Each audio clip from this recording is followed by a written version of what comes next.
కళ్ళం కుటుంబం మళ్ళీ వారం 3 రోజులు అయిపోయి సముదాయించుకో మళ్ళీ తెచ్చుకోవడం ఇవన్నీ మానవ మాత్రం మనకే కాదు దేవతల నుంచి వస్తుంది. అలగడం పోవడం ఇంటికి రావడం ఇవన్నీ మామూలు అర్థమైందా?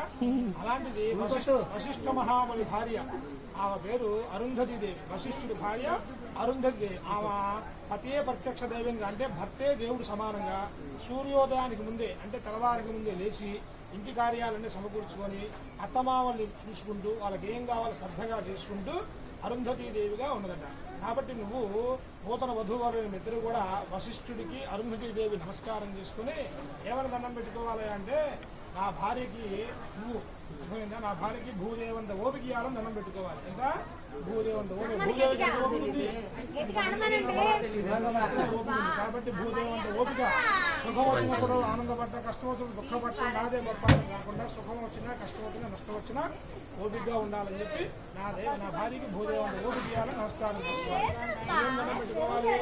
నా భర్త శ్రీరామచంద్రులాగా ఉండాలి.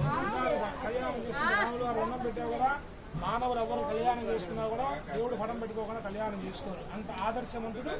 అమ్మాయి కూడా పోయి ఇద్దరు ఒకేసారి అమ్మాయి కూడా పోయి వివాహం ఇద్దరు ముందుకు వివాహం భాగ్యం వదిలిపెట్టు వివాహం భాగ్యం వెళ్ళిపోయి వివాహం మరి అంత ఎత్తు కాదు. ఓకే